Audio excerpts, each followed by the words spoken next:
I like salad. Do you like salad?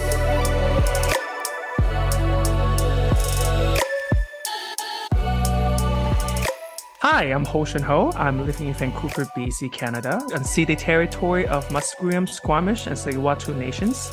I'm an immigrant to Canada from China. Hey everyone, I'm Andrea coming to you from Victoria, but more importantly known as unceded Akwesasne territory of the Lekwungen-speaking peoples, the Songhees and Esquimalt First Nations, and I am an immigrant from the United States of America. And you're listening to Canadian Salad. Canadian Salad. Ooh, right. Welcome back. Another episode, everyone. That's right, Canadian Salad. Here we are, and we are here, not just you and me, Hoshin. Oh, is the Holy Spirit also with us? Holy Spirit. No, someone even better. True. Yes. Someone better. Yes. And you heard him. Yes, there he is. Would you like to introduce our guest, Hoshin, for today? Actually, Or would he needs no introduction. Oh, okay. Obviously, because Really? he's famous. He's popular. Really? He is everything that you ever need to encounter to know. Fair. Oh. So now let's welcome. Do you want to introduce yourself? My name is Braden, but most of my friends call me Bray. I am a 35-year-old gay black man. Whoop, whoop. Woohoo! Yeah. What else can I say? I am. He's single. Oh, yes, I am. Hey, single. if you hear his sexy voice, just message us and we'll screen you. Make sure you're an okay person, because if this is Bray, we're not going to just let anyone contact him. My IG is open. There's no privacy there. Yeah, tell everyone your ID. Maybe at the end. We'll see if they last Okay. that long. So I was born in Philadelphia, Pennsylvania. I am adopted. I grew up in Regina, Saskatchewan.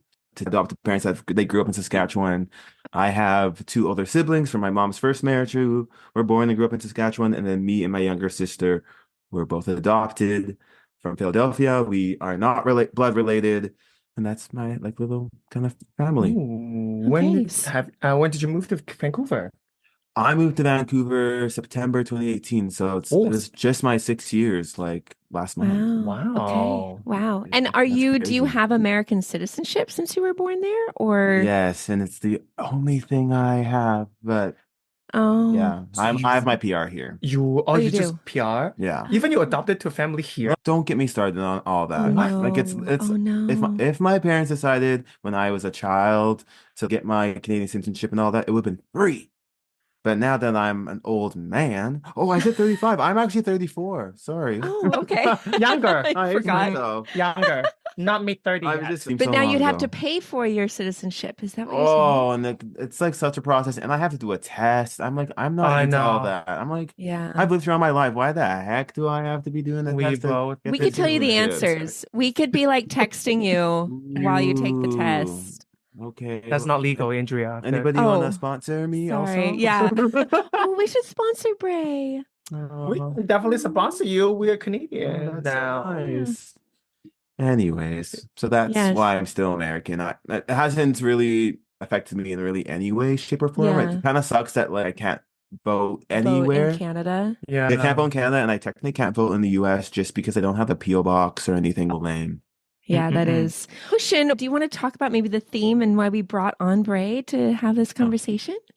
Yeah, today our theme, Bray, is a very special person to me, obviously. Yeah. And his story of growing up in Canada, as you all heard, is a bit different than a lot of us. In many ways, he's an immigrant, but also not really an immigrant. Yeah. So it depends what kind of aspect you put it. So today we're going to explore the theme with Bray together, talk about relationships, identities, how he shapes that, and also him as a black man growing in a white family in a white country in many ways, how Wow. his Yeah. experience is. So that's kind of thing we're exploring. So you are really in for a treat. Yes. you are. So are we. Yes. Yes. So the Yeah. first question I'm really curious about, Yeah. I know that Bray told me that your family is white parents and you are a proud queer black man. Mhm. So do you think that you being black has any influence on you and on your family dynamics or how others perceive you as a family member in a kind of white parent family? I always joked with my family if I wanted to pretend you weren't my family, I could have done it really easy because there's no resemblance at all for us. Sure. And that dynamic, I remember when I was like super young, I don't know, I want to run away back to Africa a lot. I don't know why. And I was like, my parents were like, "You're not from that. Like, you're like that's not like where you were born." I'm like, go. They're like, "Go ahead, get out of here, boy, do your thing." Because I was 4 and silly and just trying to rebel for some odd reason.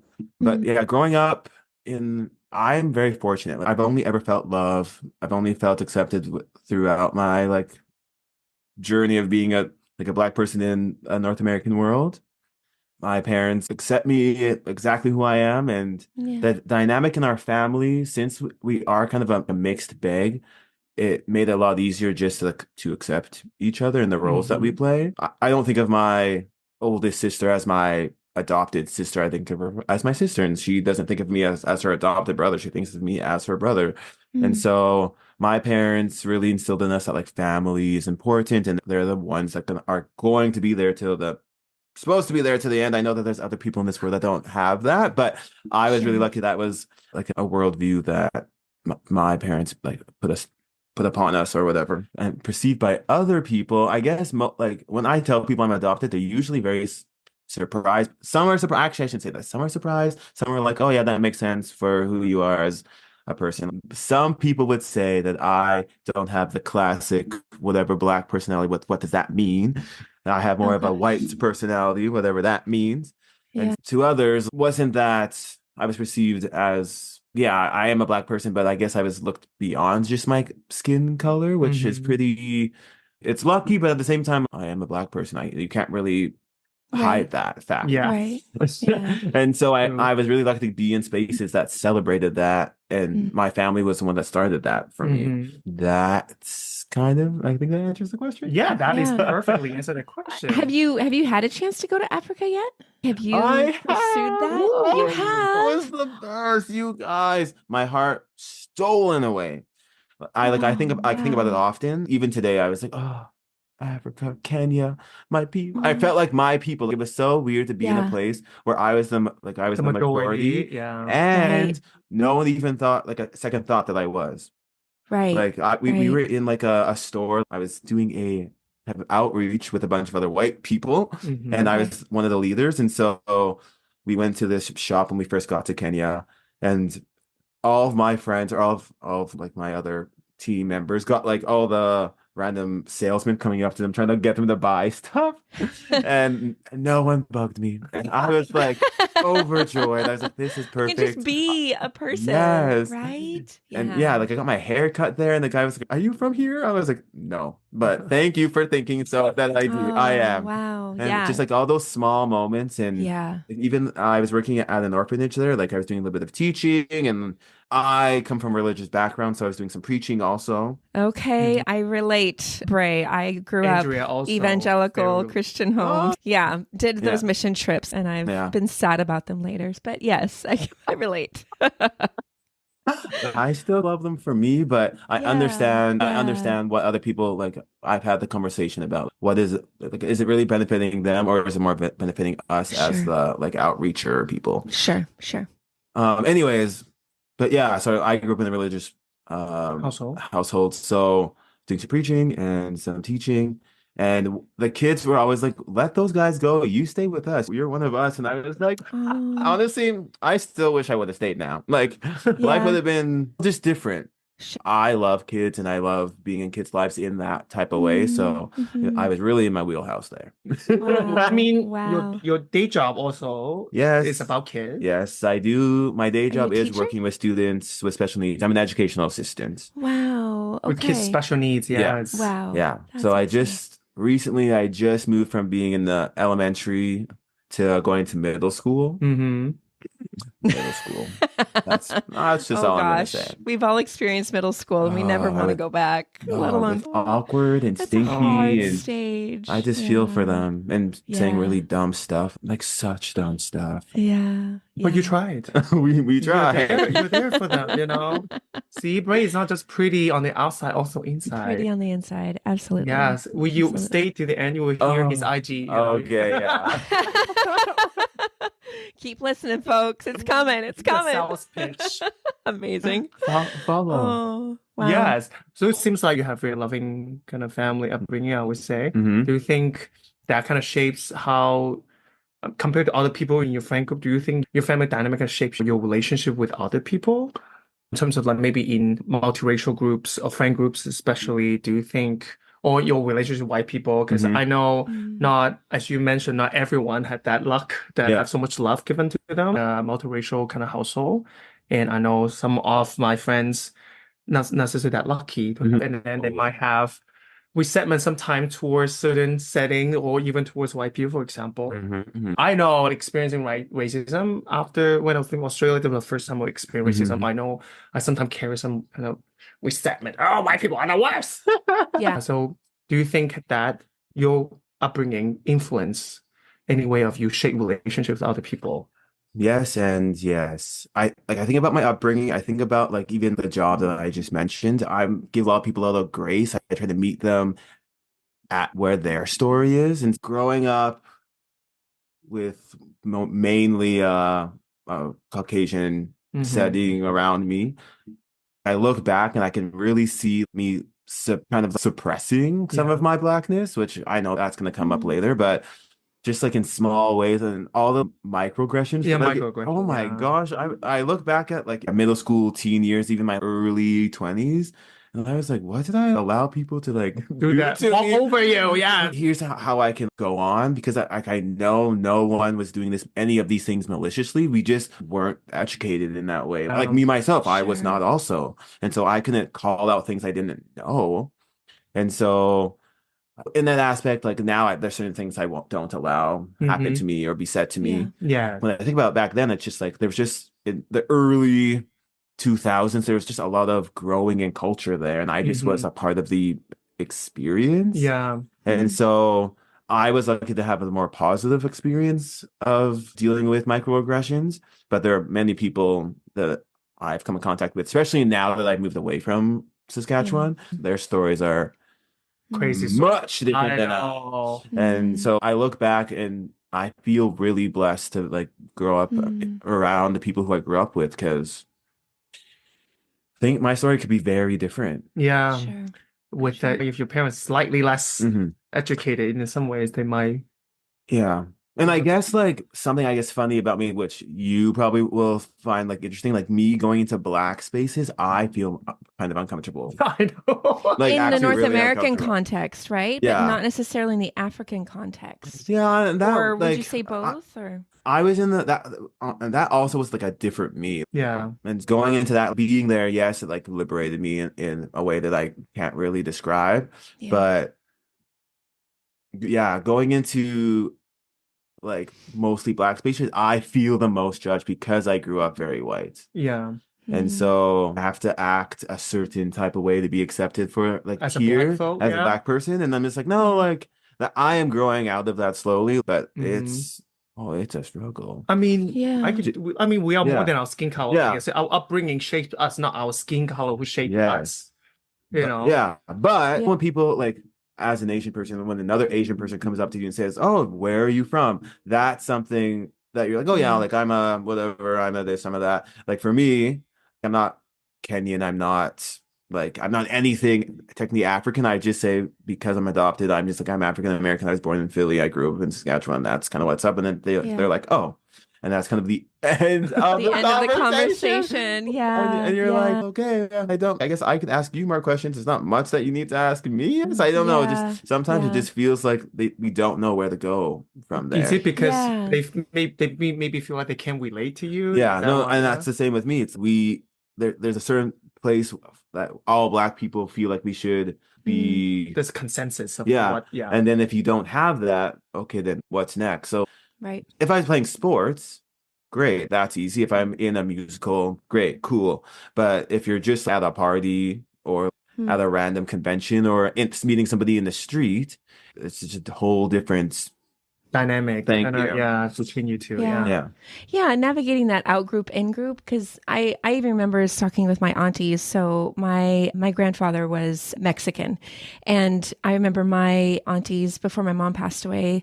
They later told me that growing up, they were never white enough to be white and be accepted in the white group, but they weren't brown enough to be accepted by the Mexican group.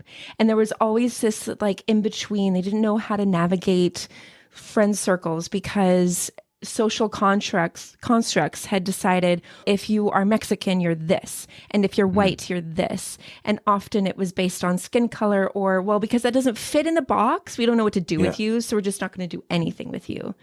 Would you say that kind of resonates that? Yeah, I mean, For Black people, maybe you're not Black enough. For white people, obviously, you're also not white enough. yeah, when I think of my friend groups that I've had throughout my life, it's been like a big bundle of different types of people. And that's what I'm used to. But when you grow up and when you move to a new place, most people gravitate to same race or same culture because that's familiar. You have that base. But for me, the base is just like you as you are, like our interests as being friends. And so if their base is based on race or based on culture, then if that's my base, would be okay. Well, other white people, we kind of have the same base then because I grew up in their type of culture, and that's where I can relate with them. Yeah. And I have a lot of friends who are from different races, and I think of them, the people that they normally would gravitate to feel comfortable, it would be their same race or someone of their same culture. And so that's a pretty normal thing, and that's something that just I don't have. And I've had to be okay with that. And I like the challenge, I suppose, of breaking into a friend group. Yeah, for sure. I mean, we get stuck in these binaries of this side or that side, either or. And we never hold the duality or even that intersectionality of our identities. And we don't allow for that kind of multiple truths coexisting and living and embodied in one person, the way that I think we really should, at least. Yeah. I'll speak for myself and for white people. I don't feel like that is something that we do. We don't give freedom or leverage or grace for people living outside of these social constructs that we've developed, you know? Yeah. But I think that's one of the questions I wanted to ask. So how about how other people perceive you, and that you feel how they see you and how you actually feel yourself as? Like, I also think as an Asian man, there's people see me as this type of man, like usually submissive, especially in the queer world, right? I have to be like a submissive. I'll take that out of there. You know, just because they see my face, and they must also think, oh, maybe my English isn't as good, or some bizarre stereotypes of people must think I have rich parents, like somehow I'm really rich or something. Because I think a lot of rich Asians here. I don't know. Yeah, there are a lot of rich Ocean. Asians. Yeah. Ocean, write me a check, sir. I wish I'm rich. But that's the part. That's my question. You kind of answer it somehow, that the people maybe see you as your skin color, skin deep. They don't see you more than that. Yeah. But then your upbringing makes you in many ways outside of whatever stereotype you as a Black man should be, or they think you should be. Do you often have to confront that kind of differences and conflict or something? All the time. People think, can you rap? I get the amount of times I've gone asked that, and it's like, no, can you? And I'm just like, okay. Like those like small little stereotypes. Like I haven't had this in like probably over a decade, but are you selling drugs? I remember exactly what I was wearing. It's fair. I'm wearing this do-rag. I have these fake little dread things with the little beads. I'm in the Jamaican thing. I was like, you're hitting the stereotype on the head, but no, I ain't got nothing for you. Oh my gosh. Just like those small things, you're just like, that's really interesting. This is crazy. I know. All stereotypes. I hate those. It just like limits us what we can bring on the table. Yeah. Right. You know, it's so discouraging. Absolutely. Absolutely. We don't like that. But it sounds like, Bray, in some ways, because you mentioned that you like to meet people where they're at in their story, that even if with the microaggressions or with people on the outside who are making condescending marks or are judging you up based on maybe what they think a Black person should act like or be like, it sounded to me when you answered a few questions ago, you were saying, I really try to just meet the person where they're at and not sounded like in some ways not feed into the justified frustration of meeting someone new and then just hearing the microaggression and being, okay, what? I'm going to be the bigger, better person. I'm just going to overstep that and meet you where you're at and have a conversation with you to rise above. Would you say that is where you're at now, that you're, or is that, did I hear that right? Or I feel like that is exactly where I'm so over conflict. I'm just like, if you are gonna act dumb, please continue on. 'Cause I actually can't. I can't anymore. I'm just like, okay, There's a you lot of go live dumb. your life. Yeah. I don't need your energy in my Yeah. in my zone. Like, you're Yeah. gonna be this ignorant. Enjoy Right. your bliss. I'm so happy for you. Like, like, I know Yeah. we have way more to offer, yeah. okay, than how our good looks. I mean, thank you. Yeah. I mean, if you see a skin deep, only see our good looks, we have to see more inside, Yeah. even better deep down. Right now, what do you think about yourself that you're like really proud of, that Well, you have learned, that you're grown into? grown. I think I'm going to say my confidence. Honestly, I had none before. Oh, I can't tell from now. I mean, No. when at the first day I met you, right? Yeah, like yeah, when I think about maybe just like with my younger self, like Yeah. modeling. Okay, we'll talk about. Okay, I also model on the He is a side. model. Ooh, He is a snap. model. Another And reason so- why you should listen to the end for the IG name. Okay, go ahead. So modeling really helped me feel more confident, like in myself, like my outer body, in my skin, and Mm. it's kind of weird to say that. That was one of the things I'm most proud of now because yeah, I guess maybe not weird, but I just always really felt not attractive before. And here's why, because the place where I grew up, white beauty, Oh, and Standards. Yeah. was the standard. So I never even thought anyone would ever look my way. I look back and oh yeah, you were okay back then. You look great now. Like way better he looks now. so good. But back then I was young. I'm sure I he did should then, have too. been, I don't know, feeling myself. I was not. I had no clue when anyone ever had a crush on me. I don't think anyone ever did have a crush on me until after 25. I don't believe it. Ugh. Someone I must know. have a I crush think, on you. yeah, it's hard Well, to it tell never you got crush, back you to have a crush. me.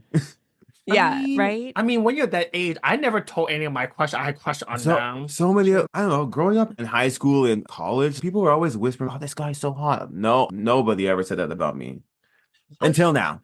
Okay. Mm. Until now, his name's on everybody's lips. Yes. Vancouver is just bustling with Bray. Yeah, I mean, it is. Oh my God. Bray, It's did such you a see ballroom. Bray? Everyone Yeah. wants him. Yeah, Really? exactly. Oh yeah, that's true. Yeah. Everyone asks you to go join ballroom. Oh, they're You the know best. that's You true. love the ballroom girlies. I Yeah. do. But yes, that's Yes. Bray. You had to listen to the end to listen to the IG because he is a model, by the way. Yeah. We're learning so much.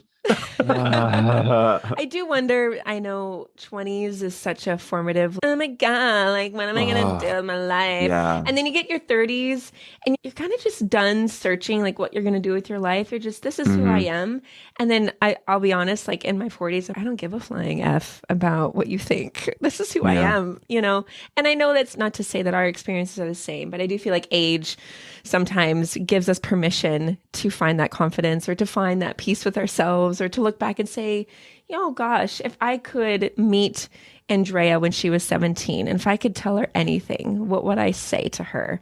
You know, What would you say to your younger self? Bray, what would you say to your 17-year-old self? Ooh, I would say the people that are meant to stay with you will stay with you. Be yourself because if you don't start now, you're gonna be waiting forever to feel comfortable in your skin. Yeah. I wish I would have done a lot of the things that I'm not upset about how my journey ended up. I'm happy about who I was, but especially with confidence wise, I just wish I just a little bit more. Just a little bit more belief that I could do more than I thought. So yeah, I'd be like, you can do more. You just have to focus just for now because in the future you can be more free. Yeah. Just you wait, girl. Yeah. It takes a while, isn't it? From 20 to 30 is such like a transformative, time. And I 20 feel to like 30. me moving also reset that because I'm getting to know myself in a brand new way. Because I moved here when I was 28, and that was the first time I literally ever lived out on my own without family. I lived in dorm at school, but Sure. Still close It's to not family. really the that doesn't same. really No. count. Like, yes, I had to like budget and all that stuff, but bills are different. Yeah. Bills are different. They are not forgiving. Oh, Bill. They are very not Bill. forgiving. Nuh-uh. I don't like Bill. No. Yeah. Me neither. We ain't Bill about can Bill, go. Bill himself. No one likes Bill always comes around. He does. He does. Unfortunately. Yeah. Yeah. And I guess something I'm struggling with my identity. I am I'm struggling with motivation, to be completely honest. Yeah. Mm, Because I don't feel like I have a clear direction.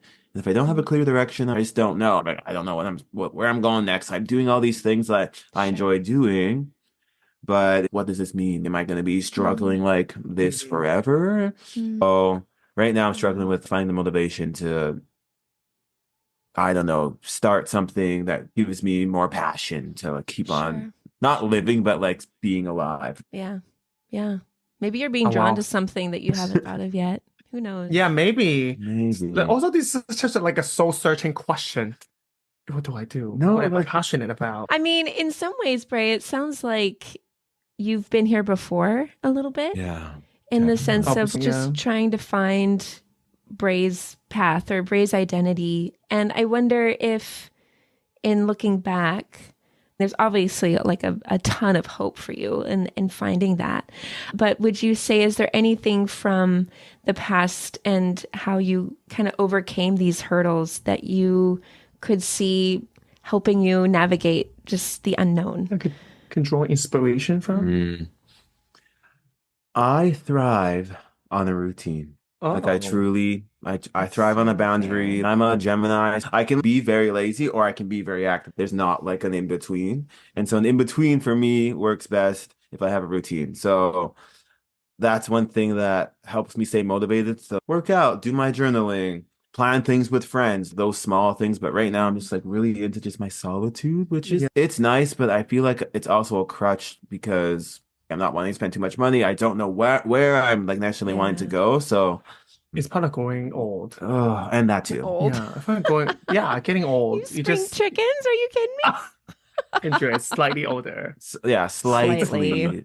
Slightly No. only. 43. That's Oh yeah, that's yeah. you're not even It's like 10 a years older decade. than us. Yeah, barely. You're barely. Barely. So settle down So over there. sweet. Yeah. Would you have any encouragement for maybe other people who are trying to navigate just their identity within a very colonized white space and trying to maybe find joy in who they are? Is there any encouragement you would have for them?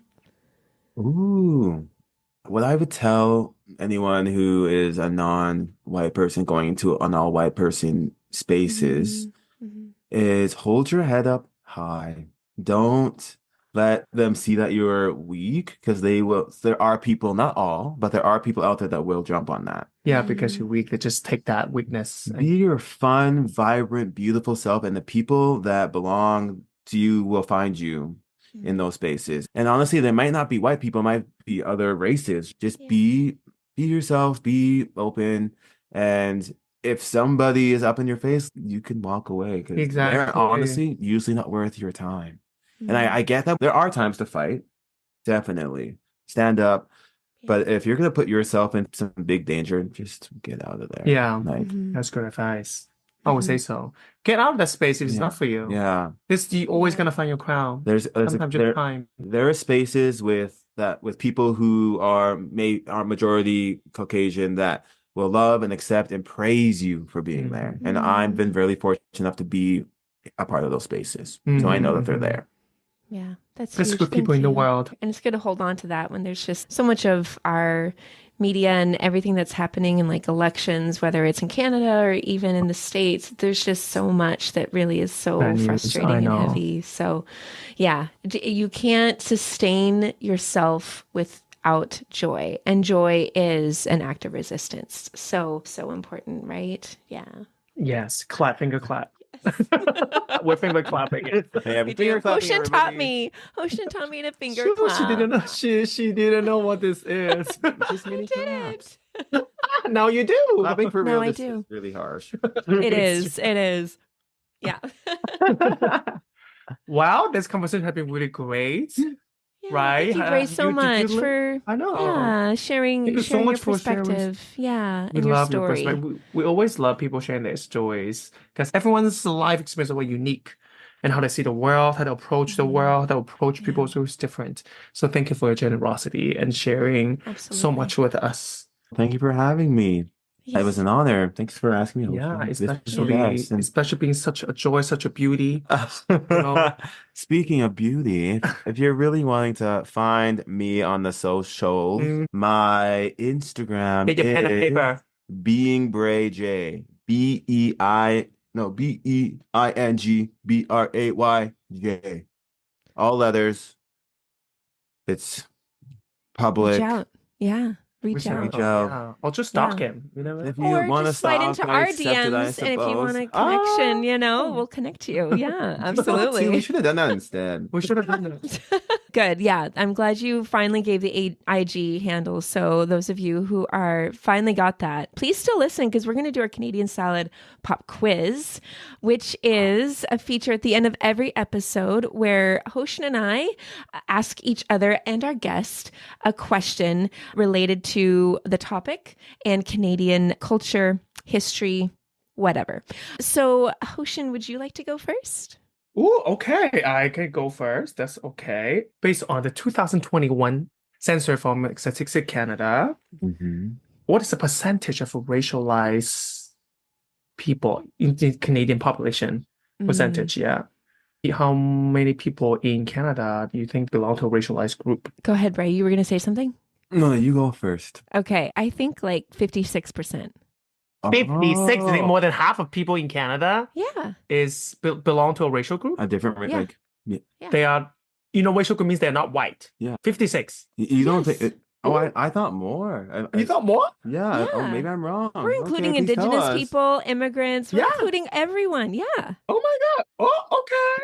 And I feel like in 2024 there should be even more. There But should be. I think the Absolutely. percentage probably is higher now. But back then in 2021, that was just like True. during pandemic, and so a True. lot of racial groups had to leave because of that. So if I take Yes. that into account, I don't know, maybe go even as low as 20%. Is that too Okay. low? 20%. Final answer. Okay, I need everyone's final answer. So many numbers flying around. 56%.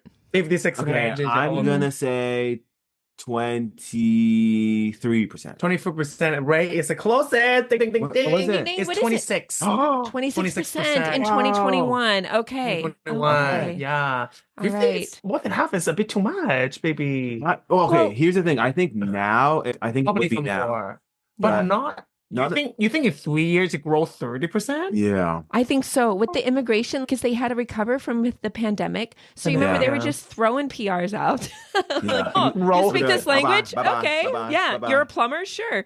Yeah. So they were. And then now, anyway, I know it's going to go down because Trudeau is cut Yeah, they're cutting immigration numbers. by 20%. They'll cut a lot So- of programs, which is not great. Anyway. Anyway, All what right. about your question, Yes. Andrea? My question, is who was the name? I know this is going to be hard, but this is going to show what you know about Canadian Black history or Black Canadian history. Oh, wow. Okay. That's pointed. Who was the person who endeavored to change Canada's citizenship requirements and permit people to swear an oath to Canada instead of swearing allegiance to the Queen? What? What? That's amazing. Oh, I I don't know who that person is. I Yes. don't know either. I mean, in last year, I was in the grade 5 class and we did a Canadian history thing about like Indigenous and Black people in Canada. And I was like, wow, this is amazing. But I do not remember a story. Okay. I don't know either. I have no clue. Suppose your name? I don't know. Okay. Tell Yes. us his name. Tell the people the name. Okay. I know. So his name was Charles Roach. He actually Oh, died. okay. He died in Charles. 2012 at 79 to brain cancer, Oh. unfortunately. But for decades, he endeavored. He was a civil rights lawyer and activist. He represented the Black Panthers and American conscientious objectors. And he went on to co-found the Black Action Defense Committee with Dudley Laws. And he endeavored to change Canada's citizenship requirements to swear an oath to Canada because he believed that the allegiance to the Queen represented, quote, a legacy of oppression, end That- quote. Yeah, that is So we such need- let's preach. We need Yeah. to pick up the pieces of Mr. Roach and continue this endeavor because I Yes, think that is an Charles.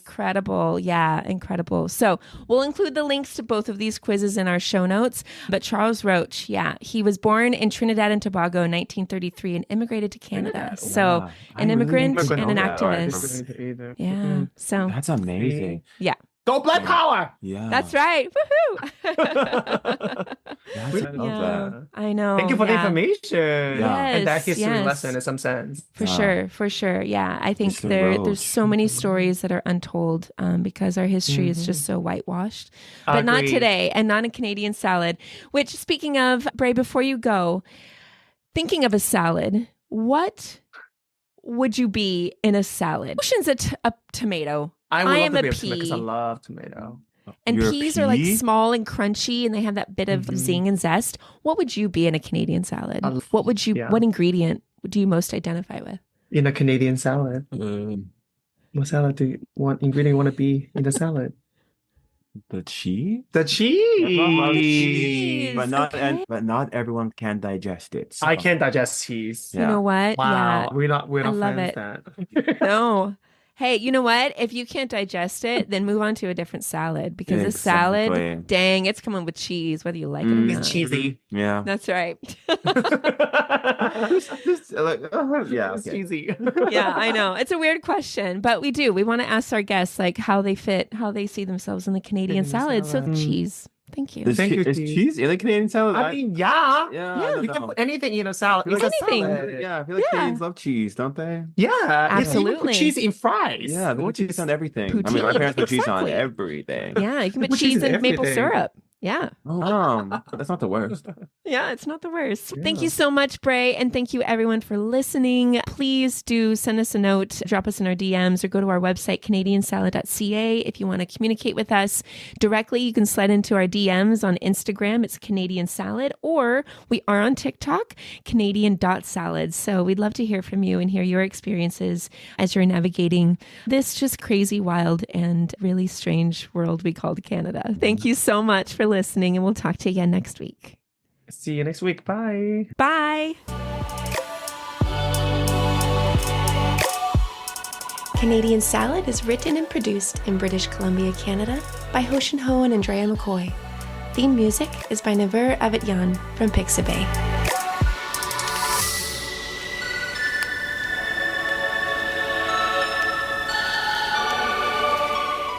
This has been a good Drinklin production.